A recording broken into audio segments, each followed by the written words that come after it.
वक्फ bill को लेकर नीतीश कुमार की जेडीयू ने बड़ा खेल कर दिया है। वक्फ बिल को लेकर चल रही बयानबाजी के बीच जेडीयू ने कहा है कि उसने इस विधेयक को लेकर सरकार को अहम सुझाव दिए हैं। वहीं हमारे सुझाव को तरजीह भी दी गई है। हालांकि बिल अभी सर्कुलेट नहीं किया गया है और बिल देखने के बाद ही जेडीयू फैसला करेगी। सूत्रों के अनुसार जेडीयू ने सरकार से कहा है कि नए कानून को पिछली तारीख से लागू नहीं करना चाहिए, यानी मौजूदा पुरानी मस्जिद, दरगाह या अन्य मुस्लिम धार्मिक स्थान से कोई छेड़छाड़ न हो। वक्फ कानून में इसका स्पष्ट प्रावधान होना चाहिए।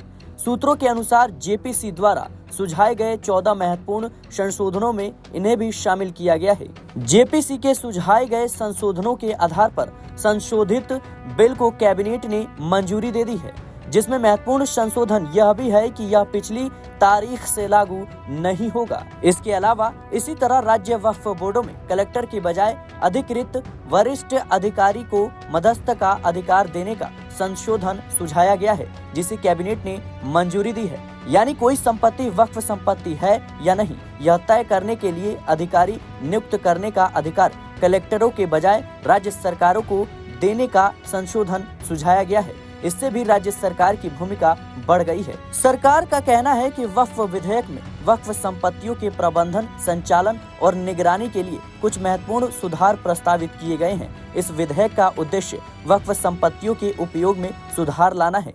जेपीसी ने विधेयक के बारे में विस्तृत चर्चा की और इस पर विभिन्न पक्षों से साक्ष्य प्राप्त किए। अब यह रिपोर्ट लोकसभा में पेश की जाएगी और आगे की विधायी प्रक्रिया को गति मिलेगी। इन सबके बीच बिहार में बड़ा खेल हो गया। दरअसल वक्फ संशोधन बिल पर जमकर सियासत हो रही है। इस बीच जेडीयू एमएलसी गुलाम गौस ने वक्फ बिल पर बड़ा बयान दिया है।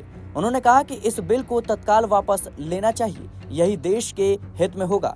गौस ने कहा कि जेडीयू ने अभी तक इस बिल का आधिकारिक समर्थन नहीं किया है। बता दें कि गुलाम गौस के बयान के बाद बिहार की सियासत गर्मा गई है।